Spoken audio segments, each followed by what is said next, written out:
tasarengu eesmärk on heaolu kasv, ehk siis fun peaks tõusma.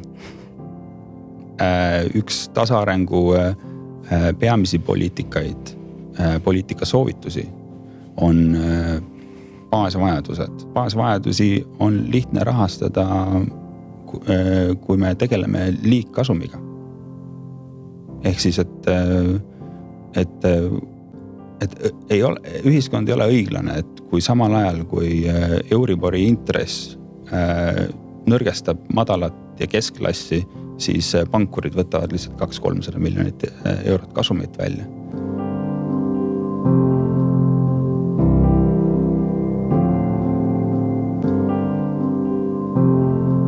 Tere tulemast kuulama podcasti Kas viga näed laita. Siin saates räägime nendest kõige suurematest ühiskondlikest küsimustest, mis iga Eesti inimest kas otse või kaudsemalt puudutavad. Saate on ellu kutsunud Nula Inkubaator ja mina olen saatejuht Karin Krupp. Tänaseks saatekülaliseks on Maiko Mattiisen. Maiko on Tasaareng MTÜ asutajaliige. Ta on rahvusvahelise tasaarengu mõttekoja Research and Degrowth rahvusvaheliste suhete juht ja tasaarengu kaasõppejõud Tartu Ülikoolis. Tere, Maiko! Tere hommikust! Tere! Kuidas sa jõudsid tasaarengu teemadeni? Sellel on pikk jutt ja lühike jutt ja alati mult küsitakse seda, siis ma mõtlen, kuidas ma seda vastan, kui palju aega on. Aga ma vastaks seda seekord niimoodi, et kui ma olin keskkoolis, ülikoolis, siis mul oli soov saada diplomaadiks ja ma läksin õppima riigiteaduseid Tartu Ülikooli.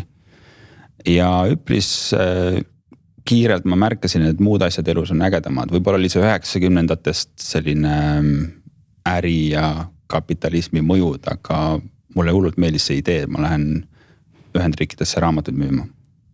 Ja sealt sai ma läksin sinna sellepärast, et ma tahtsin saada diplomaadiks, ma tahtsin õppida keeli, läbirääkimist ja nii edasi. Ja tõesti, see oli fantastiline programm selle jaoks ja enesearengu jaoks. Ja see avas mulle uksi tööpõllule. Ma töötasin korporatsioonides nagu Microsoft, startupides, rahvusvahelisel tasandil ja nii edasi. Ja ma läksin sinna müügimaailma täitsa sisse. Ja see maailm muutus hästi materiaalseks, ma natuke unustasin enda ära, et ma tahtsin näha, et mitmekordistada oma sissetulekut saan. Ja rakendades õigeid meetmeid, õigeid tehnikaid, see, et mul olid õiged mentorid, head mentorid kõrval, ma suutsin seda mitmekordistada mitu korda. Ja kui ma oma eluga olin jõudnud Austraaliasse, siis mis ma märkasin oli, et ma ei olnud õnnelikumaks saanud. Mu sissetulek oli mitmekordistunud, ma ei olnud ise õnnelikum. Ja need inimesed, kellega ma töötasin kõrgetes kontorites, ma nagu olin eluaeg oma täiskasvanud elu soovinud olla nende moodi, vaatasin nemad ka, neil on kõik need mänguasjad, nad ei ole õnnelikumad tingimata kui mina, ehk siis miks ma teen seda. Aga raske oli seda muutust tuua ja midagi traumaatilist pidi elus juhtuma ja selline nii-öelda konflikt organisatsiooni ettevõtte sees, mis nagu oli minu jaoks tragöödia, pettumus, pani mind vaatama teisele poole ja mõtlema elule järgi. Ja ma lõpetasin ära selle, mis ma tegin. Ja minu elu tegelikult enne, kui ma üldse tasaarengu terminiga olin tutvunud, tasaarenes pärast seda. See sama sissetulek, mida ma olin nagu hoolikalt kasvatanud, nüüd järsku kukkus. Ja mida ma kogesin sellel teekonnal, mis oli ka ilma spirituaalset arengut ja lihtsalt teiste käeliste tegevustega tegelemine ja lihtsalt aja maha võtmine oli, et see sissetuleku langus nagu ja samas ka kohustuste langus tekitas suure vabaduse. Ja see on see hetk, kus mul hakkas tekkima head ideed ja mõtted, okei, aga mis ma siis elult tahan teha? Mul on nüüd palju aega, mul ei ole pingeid, natuke ma olin privilegeeritud, sest mul oli mingisugune nii-öelda siis sükene turvavõrk, materiaalne ja suhete põhjal. Ja minu otsus oli, et ma olen Tartu Ülikooli tagasi lõpetama riigiteaduste eriala, mida ma ei lõpetanud. Ja ma tahan uurida, mis põhjustab kliimakriisi. Ja üks uuring teise järel, nagu ma oma teisi tegin, ma avastasin, et meil ei ole kõigepealt ainult kliimakriis. Meil on ökosüsteemide kriis. Et see on naljakas, et tegeletakse ainult ühe kriisiga ja see ongi nii-öelda, see on kõige keskel, et aga kõrbestumine, mullastiku vaesustumine, ookeanite hapestumine, loodusressursid saavad otsa, sotsiaalsed kriisid. Ja siis ma avastasin lihtsalt juhtumisi degrowth, tasaareng. Ja ta esindas kõiki neid asju, mis meid huvitas. Majandus, ökosüsteemid ja tal oli selline spirituaalne nagu selline tunnetus, et oleme looduskesksed, piisavus on tähtis, heaolu on üüratult tähtis. Ja sa võid kujutleda ette minu suurt rõõmu, kui ma avastasin, et seda õpetatakse Barcelona autonoomses ülikoolis nende samade härrade poolt, keda ma oma bakalaureuse teesis tsiteerisin ja mõtlesin, okei, mina lähen Barcelonasse, ma lähen seda õppima. Et see on see teekond lühidalt. Kust üldse pärineb sinu huvi looduse või looduse käekäigu vastu? Kas see on midagi, mis on kuskilt väga ammu, sest et kas see on mingi väärtus või huvi, mis on sinus alati olnud või siis see märkamine üks hetk ka tekkis? Ma arvan, see on see koht, kus minu kadunud vanaisa koputab mulle õlale ja ütleb, et Maiko, räägi minust. Et ma mäletan, ma olin noor ja ma pigem tahtsin arvutimänge mängida. Ja mu vanaisa ütles, et nii, nüüd läheme seeni korjama. Nüüd läheme marju korjama. Ja ega mulle see mõte nagu ei meeldinud, aga kui ma tagasi tulin, siis ma alati tundsin ennast hästi, et ma arvan, et see on mingisugune iva nagu sai seal ja ka geograafia tunnid põhikoolis, keskkoolis, et mul oli mul olid väga head õpetajad Rakvere gümnaasiumis, kes nagu suunasid mind looduse teemal ja ka ühiskonna õpetuse teemal. Et ma arvan, see sai sealt pihta, aga mingi hetk ma unustasin selle ära, sest et meie ühiskonnas ju ei räägita milleski muust kui ettevõtlus, äri, kasv ja kui sul on ambitsioonikas, siis see on ainukene viis, kuidas sa näed, et aga niimoodi ma vist saan siin elus mitte ainult ellu jääda, vaid ka nagu edukas olla.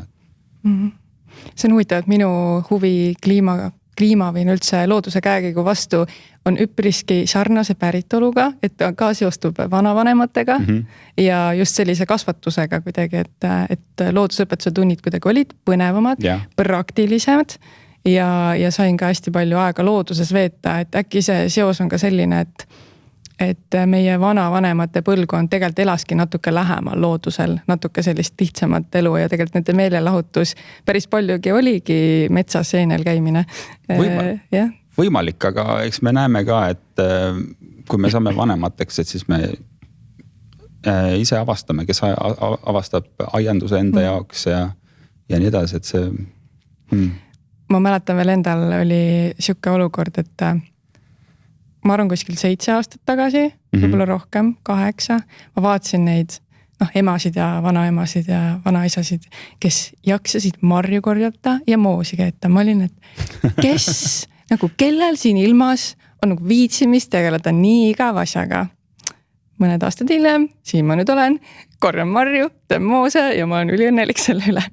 Et tõesti väga huvitav selline areng, et mis toob meil sükese looduslähetuse juurde. Ma ootan huviga, kuni ma hakkan moosikeetjaks. Sa veel ei keeda. Aga võib-olla üks asi, mida ma mainiksin ära, nagu, et mis selle loodusega selle taas liitumise tegi, oli see, et siis kui mul see karjääri paus, kui ma võtsin selle endale, mis kestis mingi 2-3 aastat, et siis ma sukeldusin sinna maailma, mille jaoks ma varem ei olnud aega spirituaalsesse maailma. Ja siis ma vaatasin meditatsiooni tehnikaid, käisin vipassanas ja nii edasi. Ja paljud tehnikad on niimoodi, et lihtsalt keskendu fokusseeri loodusele, südamele, loomadele. Ja sealt ma sain selle taasühenduse. Ja siis oli nagu lihtne. Ja siis sealt tuligi see ühenduspunkt nagu tasaarenguga ka, et ma arvan, muidu ma võib-olla ei oleks üldse seda nagu selle poole üldse vaadanudki, mõelnud, et see on võib-olla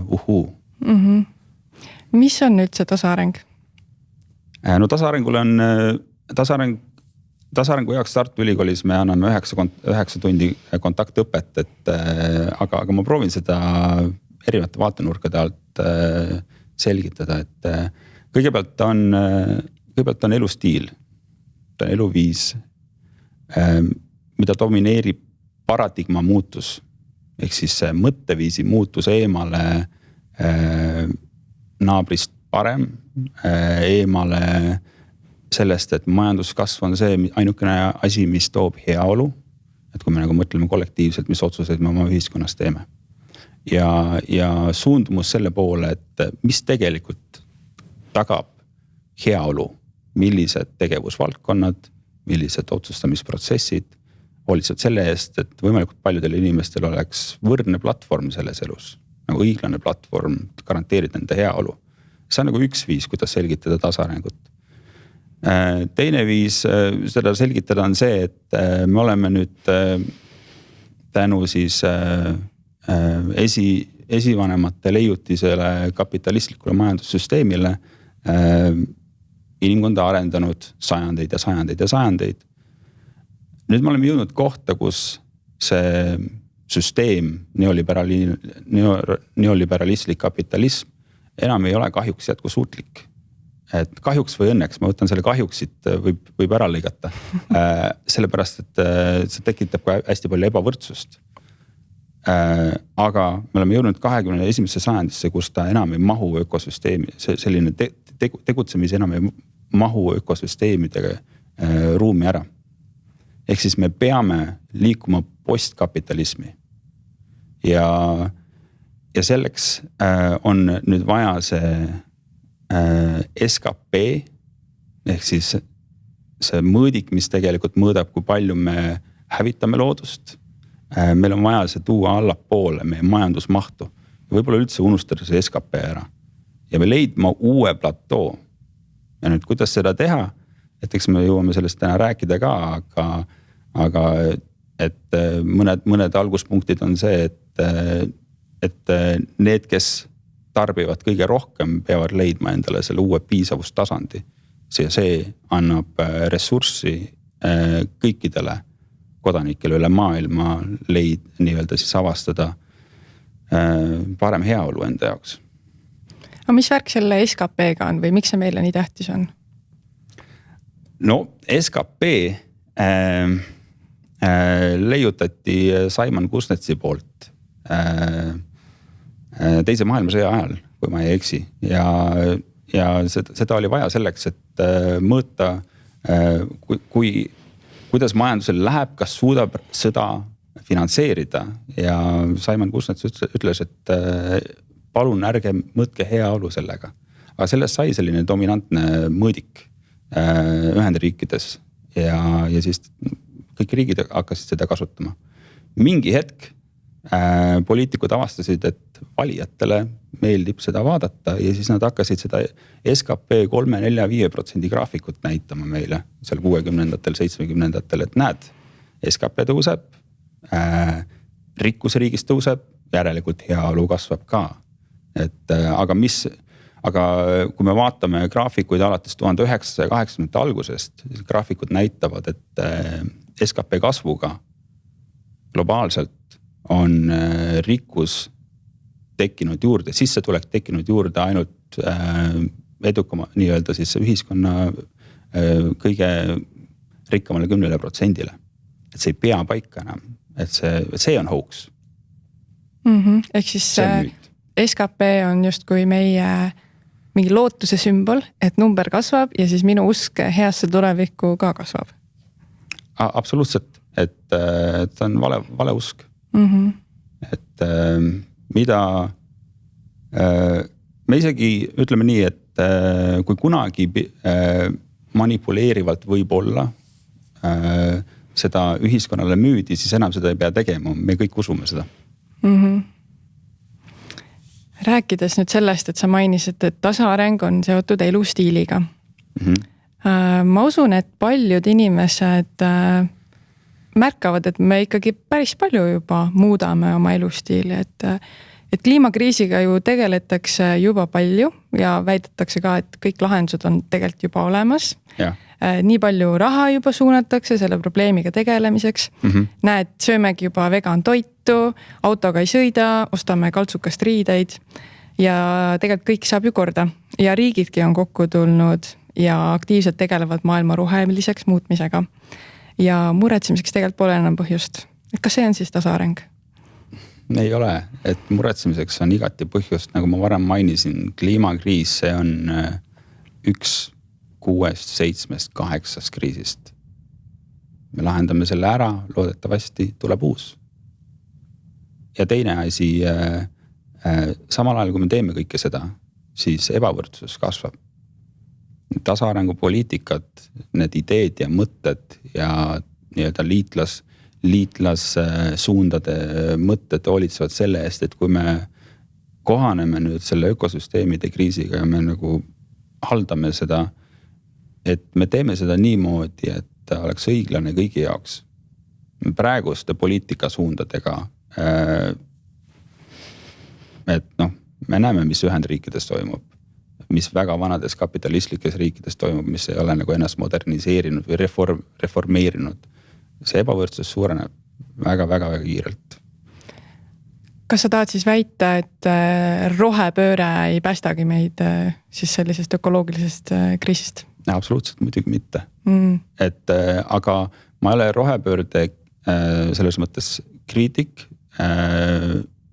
selle täielikus mõõtmes.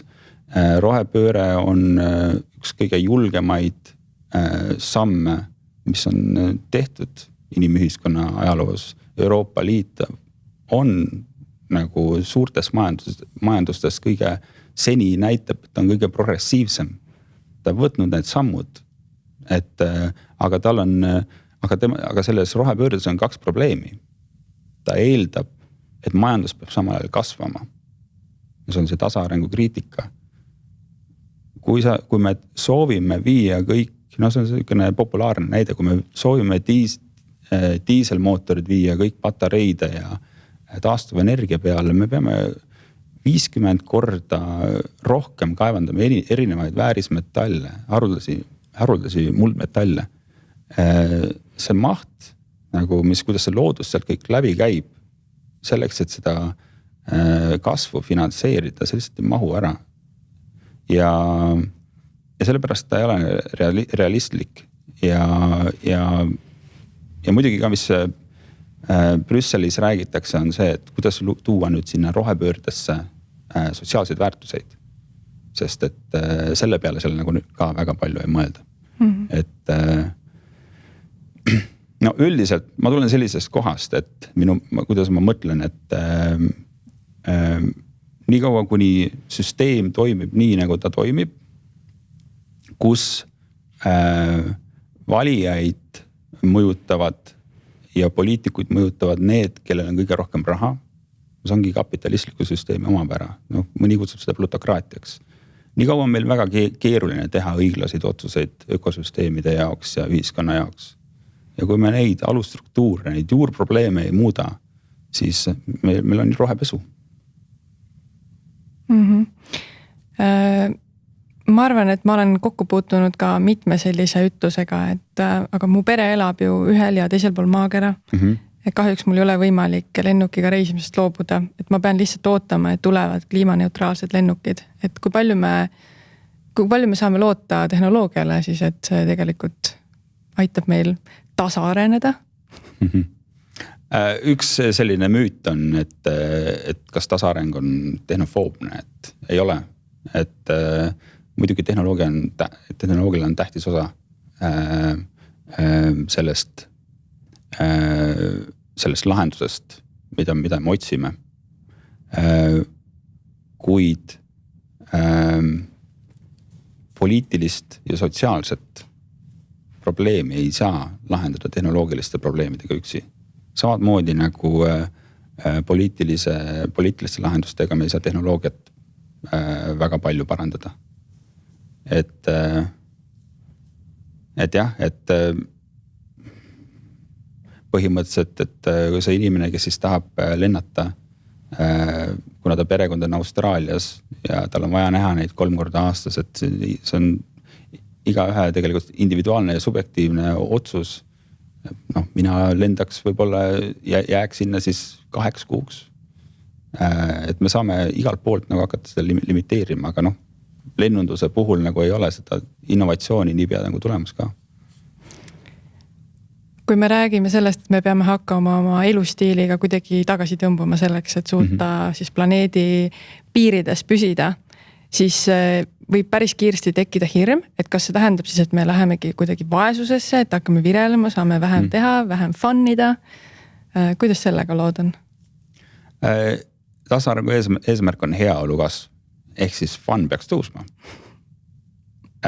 Üks tasaarengu peamisi poliitika soovitusi on baasvajaduste tagamine. Mis on baasvajadused? Haridus, transport, tervishoid, see nimekiri läheb edasi. Kui iga ühiskonna liige, kui me saame sellise standardi kokku leppida ühiskonnas kollektiivselt, et sa ei pea nii-öelda siis SKP-sse panustama selleks, et sa vääriksid tasuta tervishoidu, seda, mida oma sünni hetkel, kui sa siia Eestimaale sündisid, su esiisad ehitasid selle süsteemi ülesse, et sul oleks garanteeritud see, et sa ei pea sinna panustama. Ja siis tekib siin nüüd see küsimus, aga kuidas me selle rahastame? Ja siin tulebki see, et baasvajadusi on lihtne rahastada, kui me tegeleme liigkasumiga. Ehk siis, et ei ole, ühiskond ei ole õiglane, et kui samal ajal, kui Euribori intress nõrgestab madalat ja keskklassi, siis pankurid võtavad lihtsalt 200-300 miljonit eurot kasumit välja. Et eesmärk ei ole, siis vastates su küsimusele, et eesmärk ei ole, et me nüüd kõik hakkame viletsemini elama, vaid et see tuleb õiglasemalt ümber jagada. Või see ka, et ei tooda enam mitte midagi. Et me ikkagi ju peame midagi tootma. Midagi tootma. See on selles mõttes, et entroopia või siis selline, et me üks hetk siin planeedil need loodusressursid ära kasutame. Minu seisukoht on, et see on paratamatu. Me ei tea, kas mingi ulmeline tehnoloogia 1000-2000 aasta pärast tuleb. Praegult on see hetk, kus me saame saavutada, leida uus tasakaal, mis annab meile võimaluse, et need tehnoloogiad kunagi võiksid tulla. Või ideed, et äkki inimese evolutsioon viib meid sinna, kus meil nagu on tarbida vaja märksa vähem selleks, et olla lihtsalt rõõmsad, et heaolus, kui palju munkadel vaja on näiteks, et võttes neid inspiratsiooniks, kui võib. Greta Arro mainis oma podcasti episoodis, et materiaalsed väärtused teevad meid õnnetumaks, kui meil on neid materiaalseid väärtuseid vähem. Ja samal ajal siis me räägime, et me peame vähem tarbima ja tegelikult meil heaoluks võib-olla ei olegi nii palju vaja. Et kui me selle seame eesmärgiks ja prioriteediks, siis tegelikult need baasvajadused, võib-olla mõned asjad, mis on ka meil ühiskonnas väga vajaka, millest väga ei räägita. Et kui me need ära katame, siis me tegelikult olemegi õnnelikumad vähemaga. Aga mis siis on see piisav tase? Et kui me räägime ka, et meil on ühiskonnas inimesi, kes nagu üle tarbivad, siis püüdes olla õnnelikumad, aga sa väidad, et tegelikult tihtipeale need mänguasjad või see jõukus ei tähenda tihti nagu õnnelikumat olemist.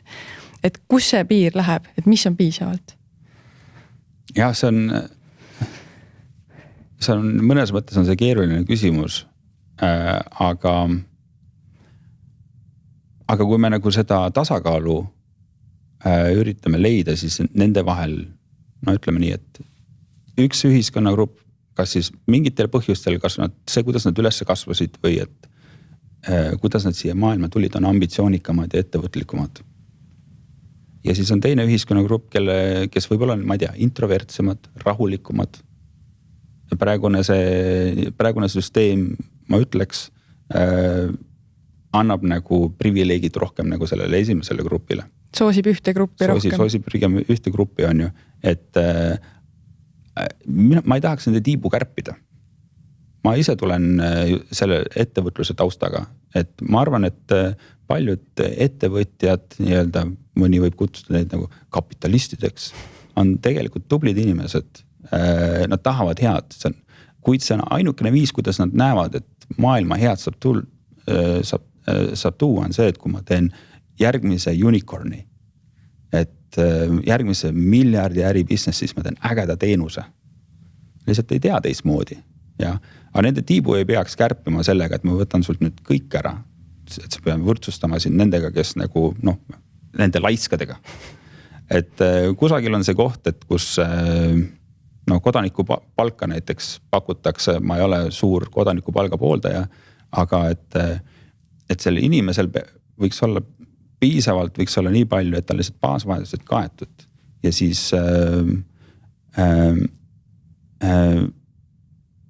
ma lähen natukene ringiga tagasi oma vanaisa juurde. Et minu vanaisa 80-aastaselt, kui tal tervis oli halb, küsisin, et miks sa haiglasse ei lähe ja ei paranda oma jalad ära. Ja küsisin, kuidas ta elu läheb, et kas sa ei taha rohkem elada. Siis ta ütles, et mis see elus on, kui sa midagi teha ei saa. Ja see on see hetk, kus ma nagu õppisin, et inimene tahab alati, või mina vähemalt tahan alati nagu midagi teha. Ja ma usun, et kui meil baasvajadused inimestel kaetud, siis neil tekivad väga ägedad head mõtted, kuidas ühiskonnas olla aktiivsed. Mitte minna kasumit tegema, aga üksteisel teenuseid vahetada, midagi nagu toota. Ja et me ei pea neile kodaniku palka maksma, lihtsalt meil on vaja neile see tagatis anda. Ja siis nende rikaste puhul, või mitte rikaste, vaid nende ettevõtlike puhul, et nad töötavadki rohkem, ongi tublimad, väärivadki veidi rohkem, kuid mitte nii palju, et näiteks Ühendriikides on tegevjuht saab 365 korda rohkem palka kui näiteks koristaja. Et ühe inimese väärtus ei ole 365 korda suurem kui teise. Ehk siis, et see jõukuse tase ei pea muutuma täpselt samaks, aga lihtsalt see peab olema veidike võrdsem. Ja me ei räägi kommunismist siin. Yeah. Absoluutselt mitte, jah. Kas sa saaksid tuua praktilisi näiteid tasaarengust? Mida see tähendab meie siis väärtustele või käitumistele? Et kuidas siis see tasaarengu elu välja näeb? Ma jään siia sellesse ettevõtluse paradigmasse praegu siis, et toon selle põhjal näiteid, et teel rongis siia rääkisin ka ühe sõbrannaga nendest suhetest, kuidas meil ühiskonnas on. Ja paratamatu on see, et eraettevõtlus ja võib-olla ka see, kuidas meie otsustamisprotsessid riigis ja riigi tasandil ja nii edasi nõuavad dominantseid suhteid, hierarhiat. Ja sellega on see probleem, et okei, kui sa saad kõik kasumi endale jätta, sa jätad ka kõik vastutuse ja kohustused endale ja sellega inimesed põlevad hästi kiiresti läbi. Või siis mõnes riigis on tööametid on hästi tugevad ja nad nii-öelda siis töötajad saavad domineerida ettevõtjaid. Me peame liikuma selles suunas, kus meil on partnerlussuhted. Ehk siis ühise majandus. Sõna, mida Eestis ei taheta kuulda, aga Euroopas mitmel kohal on kooperatiivid.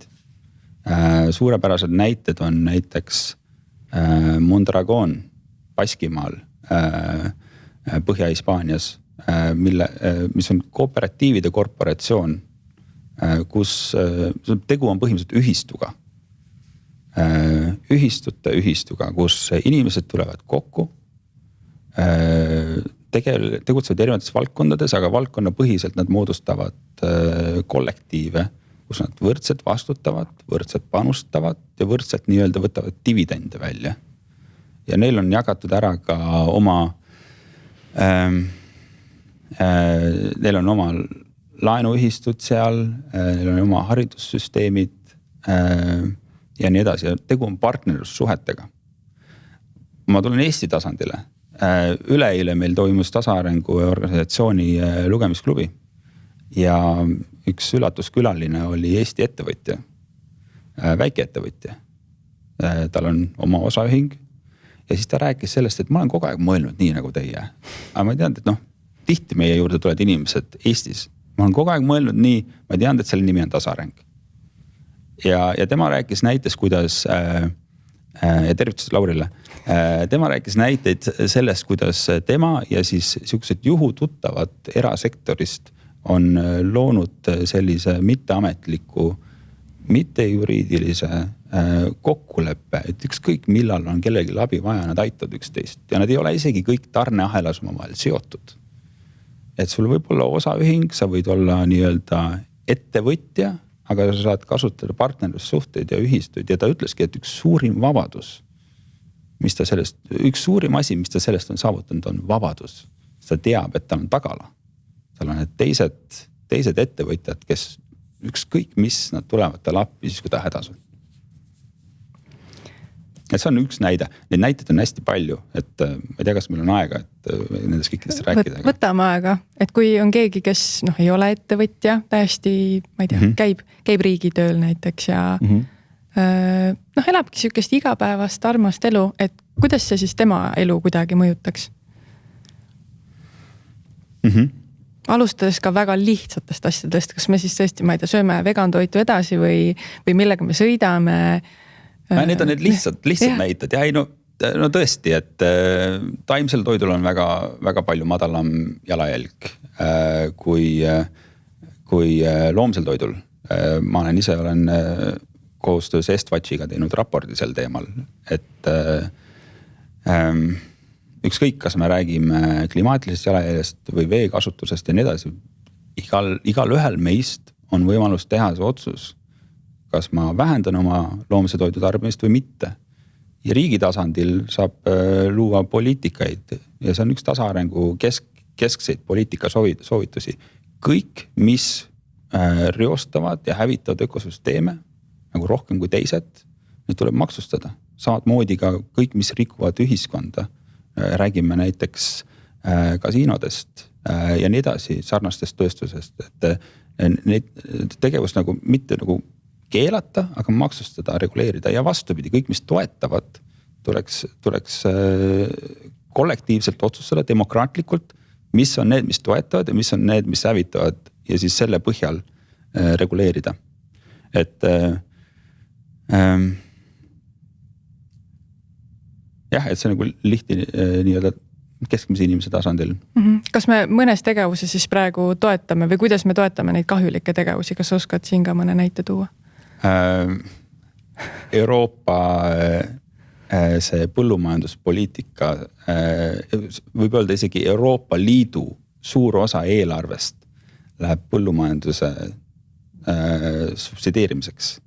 Ma võin eksida, aga see number on 40 või 50%. Sellest 40-50%, see on miljardid läheb, jällegi ma võin eksida, aga need on kolossaalsed numbrid. Keegi võib täpsustada mu fakte, kusagil 70-80% loomse toidu rahastamisele. Et siin on suured võimaluste kohad pöörata see ümber. Üks, mis ma olen veel kuulnud ka rohepöörde raames, on see, et me räägime kohalikust eluviisist. Et kuidas, või kas sa oled ka kuulnud seda või kas see vastab tõele, et kohalikkusele tasaarengul või ka rohepöördel on mingisugune oma point või mis see põhjus või põhjendus seal taga on? Et miks elada kohalikumalt? No miks elada kohalikumalt, et ma arvan, et siin on nii sotsiaalne kui ka ökoloogiline põhjus, et ökoloogiline on see, et mida lühemad on tarneahelad, ehk siis mida kaugemalt sul see kaup tuleb, seda väiksem su jalajälg. Lihtne matemaatika, lihtne ökoloogiline ökonoomika.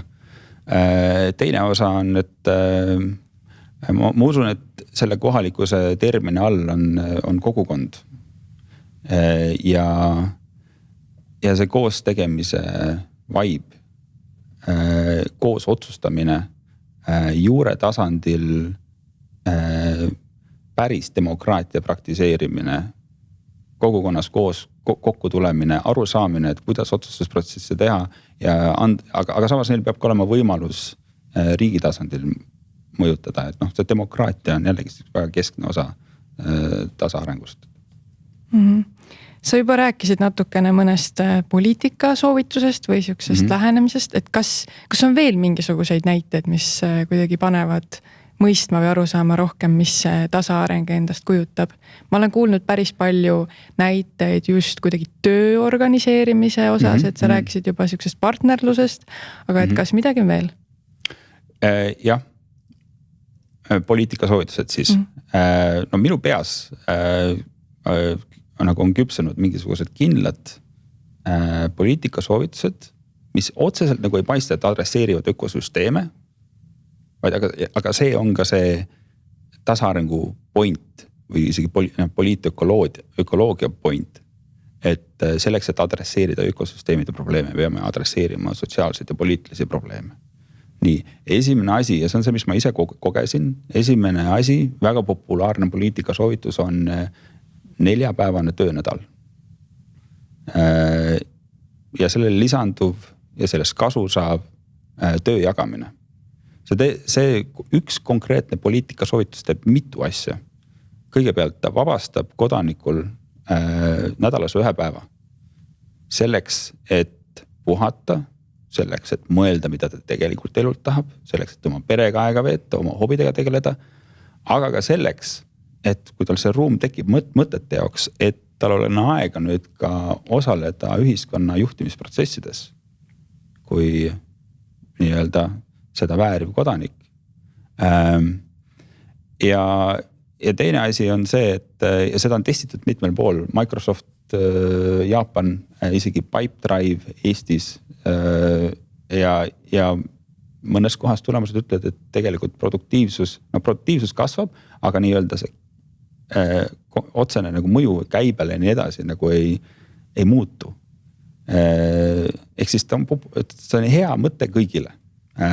Ja nüüd, kui see lisatööpäev tekib, kus sa tööle ei käi, siis need, kes on töötud, Eestis seda probleemi praegu väga ei ole, neil on võimalus rohkemale tööle. Ehk siis me saame siis seda nagu jagada. Nüüd see on selline fundamentaalne ja muidugi, kui me töötame vähem, siis lootus on, et me hakkame ka puhanumad inimesed tarbivad vähem, sest neil ei ole vaja luksusega üle kuhjata enda stressi. Võib-olla loodetavasti tasaarene ütleb, et need ettevõtted ikka mingi hetk hakkavad ka tootma vähem. Sest kui tarbijaid on vähem, siis toodavad vähem ja vähem aega käiakse tööl. Ja nüüd see link sellele, mida mina nagu väga tugevalt usun, on see, et need inimesed, kes on ökosüsteemide ja sotsiaalsete probleemide kõige lähemal, teevad teadlikumaid otsuseid, nad on emotsionaalselt palju rohkem investeerinud sellesse, kui 101 pead Riigikogus. Kui korporatsiooni juht, kellele kuulub põllumajandusfirma kusagil kaugel 1000 kilomeetri kaugusel, demokraatia tuleb ka korda teha. Ja esindusdemokraatia on ajale jalgu jäänud. Esindusdemokraatia ehk siis see, et me valime vähesed inimesed, kes teevad kõigi eest otsuseid. Nüüd, kui kodanikel on aega osaleda otsustusprotsessides ja me oleme neile andnud vajalikud tööriistad, siis me saame liikuda kaasava ja arutleva demokraatia poole. Eestis tehakse rahvakogusid. Et see töö käib selle kallal. Et kuidas me seda täpselt nagu teeme, see selgub. Aga nagu ma varem mainisin, siis ja Ühendriigid on väga hea näide, raha määrab hästi palju, kuidas demokraatias milliseid otsuseid tehakse ja meil on vaja see raha nüüd nagu sealt eemale saada, inimesed lähemale, et need inimesed teevad palju, ma olen 100% kindel, palju õiglasemaid ja teadlikumaid otsuseid. Mis on peamised vale arusaamad tasaarengust? Mõnda asja sa oled juba maininud, et kasinus ja vaesus, et ei ole, see ei tähenda seda, et hoopis vastupidi, rohkem heaolu kõigile, et ja rikkuse ümber defineerimine, et see rikkus ei ole materiaalne, ta saab olla kvalitatiivne ka. See, et me läheme nõukaaega tagasi, või veel kaugemale? või veel kaugemale jah, aga jah, et Maiko, see on ju kommunism. Et lähme metsa onni elama, hakkame toitu kasvatama nagu Kristi Saare kartis. Jah, mina ei taha seda. Ja ma arvan, et kui me järgmise 20 aasta jooksul suudame korralikult oma juhtimisstruktuure ja ühiskonna toimimist muuta, siis me ka ei pea sinna minema. Aga on ka see variant, see stsenaarium on olemas, kui me ei tee mitte midagi. Aga et need, kes tahavad, need ikkagi saavad minna. Jah, see on nende vaba valik, tõesti. Et kes teab, äkki ka mina muutun ja soovin pigem seda teha. Jah, ja tehnofoobne, see on üks müütidest. Pigem on tasaarengu jaoks tähtsam see, kes kontrollib tehnoloogiat. Et kui meil on näiteks, mis meil nüüd ootab ees, töökohtade automatiseerimine, siis mis saab sellest tööjõust, kelle töökohad automatiseeritakse. Kui meil on partnerlussuhted ühiskonnas, mitte domineerimissuhted, kui meil on nagu moodsatel startupidel töötajatel on osalused, siis need robotid kuuluvad ka töötajatele. Need saavadki reaalselt minna koju puhkama. Et mul vaatab oma seda stokki ja et tiksub, olgugi, et tegelikult tahaks liikuda eemale sellest kapitalistlikust, sellest nii-öelda sellisest turul spekuleerimisest on ju. Aga tähtis on see, et kes kontrollib neid roboteid. Ja automatiseerimine, et kui me ei muuda seda nii-öelda vara jagamisstruktuuri ühiskonnas ümber, siis automatiseerimine toob tohutu ebavõrdsuse. Et olgugi, et paistab, et see tehnoloogia eemaldab bullshit tööd ja batch'it tööd. Ma arvan igal juhul, kui see ebavõrdsus ainult kasvab, et see toob ainult rohkem paksu pahandust juurde ja see on ju see on selge, et me pigem sinna poole liigume ja et lahendusi olukorrale me peame niikuinii otsima, absoluutselt. Et see muutus tuleb igal juhul ära teha, kui me tahame, et seda heaolu siis tagada maksimaalselt. Selles mõttes jah, et kui ma olen töötanud, Barcelonas üks minu põhilisi töid oli mõttega käima tõmbamine, kasutades oma eelmise elu oskuseid rahastajatega suhtlemine. Üks põhiline asi, mis mulle tundus, et millega nagu olid nõus, oli see, et kui ühiskond on äärmiselt ebavõrdne, see ju ei ole ka nendele hea, kes nii-öelda on siis need privilegeeritud. Et kriminaalsus suureneb, hirm, ebausk teiste suhtes suureneb. Lõhed nagu selline emotsionaalne lõhe kaugus teistest ju ka nagu suureneb. Ja minu meelest on palju ägedam elada ühiskonnas, kus mul on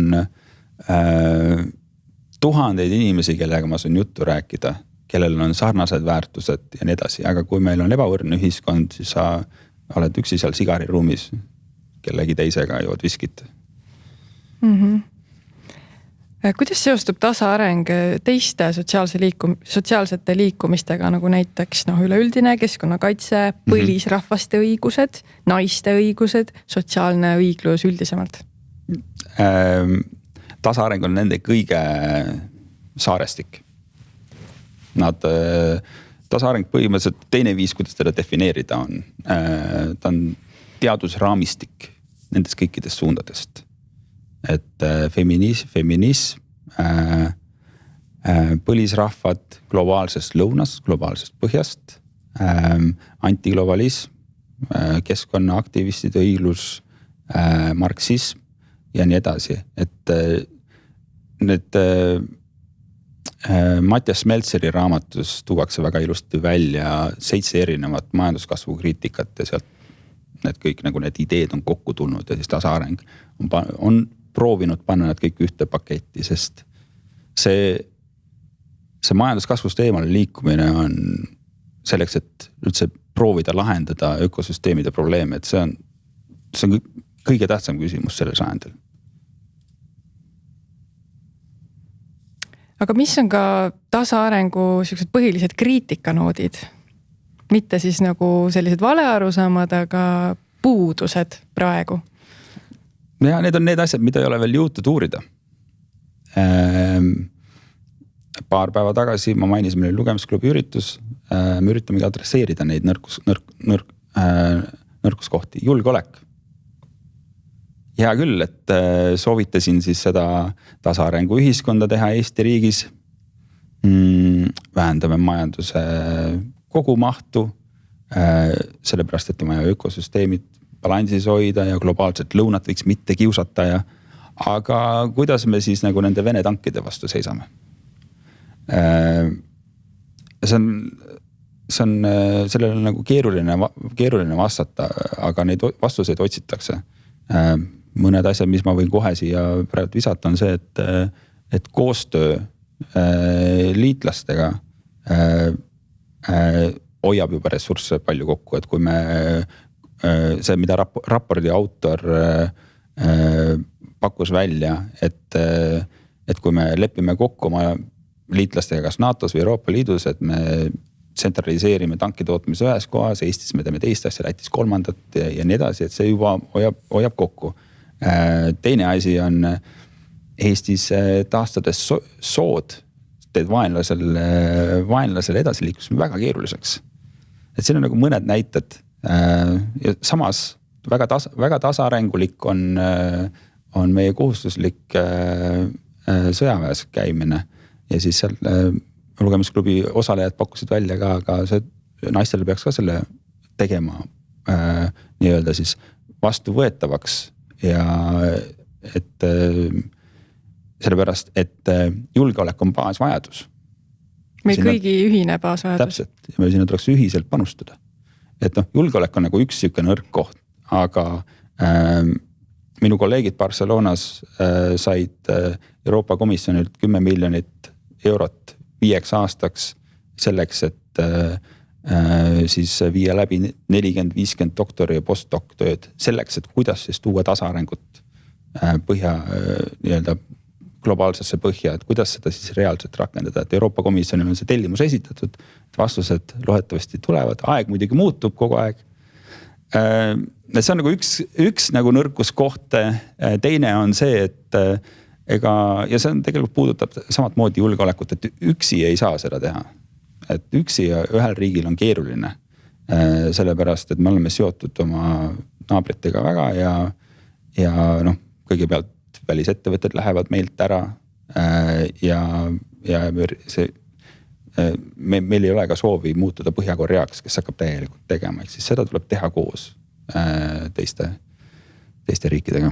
Need on nagu paar nõrkuskohta, et jah. Aga kuidas tasaarengul Eestis läheb? Ma mõtlen, et võtta või kaotada see SKP ära justkui heaolu mõõdiku seisusest tundub mõneti nagu radikaalne mõte, kuigi ma märkan, et aastate jooksul on see radikaalsus ikkagi väga palju vähenenud, et aina rohkem võib tegelikult rääkida või küsida seda küsimust, et kas see ikka on kõige parem heaolu mõõdik? Aga kuidas läheb tasaarengul Eestis? SKP ei olegi heaolu mõõdik, on ju täpsustades, et aga tasaarengul läheb väga ägedalt. On inimesi, kes teevad tasaarengut ja teavad, et see on tasaareng ja on hästi palju inimesi meie ühiskonnas, kes teevad seda ja ei teadnud, et keegi on sellele kusagil nime pannud. Et enesegi teadmata tegeled tasaarengu algatusega näiteks. Ja me kohtame neid inimesi tihti ja meie organisatsioon, tasaarengu Eesti organisatsioon, mida me helitavalt kutsume teokojaks, sest tigu on sümbol, tasaarengu sümbol, globaalne sümbol. Me asutasime selle juriidilise keha aasta aega tagasi ja me korraldame suvekoole, lugemisklubi üritusi, kirjutame meedias. Me oleme nii-öelda algusjärgus, aga mis me oleme teinud on organisatsiooni ehitades lähtunud sellest, et vundament tuleb hästi tugev teha. Siis me jälgime kõiki neid ideid, mida me arvame, et siis ühiskonnas tuleks ka tuua. Ja see tähendab seda, et me peame tasa suudma ja kaugele jõudma, et näiteks kasutame sotsiokraatia meetodeid nii koosolekute juhtimisel kui ka organisatsiooni struktuuris. Ja see tähendab seda, et koosolekud on veidi aeglasemad, aga see oli alguses.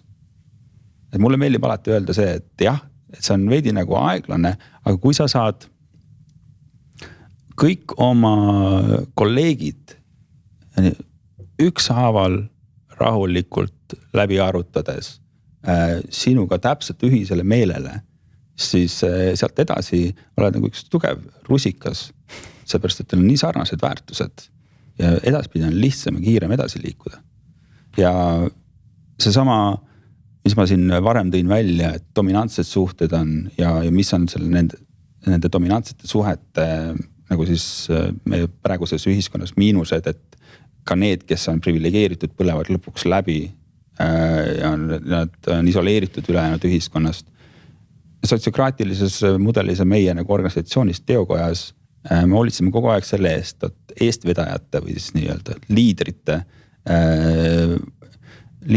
liidrite roteerumine oleks. Et see ei ole mitte ainult selleks, et me läbi põleks, vaid ka selleks, et keegi ei domineeriks organisatsiooni. Ja siis me olemegi väga kirjud. Mulle meeldib see mõte, et te alguses võtate aja, et üksteist põhjalikult tundma õppida, sest et ma kujutangi ette, et pärast on kõik need arutelud ja otsustamised nii palju kiiremad, sest te juba teate, mida keegi teine soovib ja te mõistate üksteist nii palju kiiremini, et alguses on nagu aeglane, aga tegelikult pärast on hästi tõhus ja see, ma kujutan ette, lausa välistab ka mingite tulevaste konfliktide tekkimise, sest te tegelikult teete selle põhjaliku töö kõige alguses ära. Absoluutselt ja ega aga see konfliktide vältimiseks tuleb teha püsivat tööd. Et nii meie Teokoja organisatsioonis siin kui ka tasaarenguorganisatsioonis Research and Degrowth Barcelonas iga nädalastel koosolekutel, ükskõik millal koosolekud hakkavad, kõigepealt me räägime lihtsalt sellest, kuidas meil läheb. Kuidas me tunneme, kuidas te siia tulid. Et kui tuleb kusagilt pahurreaktsioon koosoleku jooksul, ma tean, et tal just jättis tüdruksõberda maha.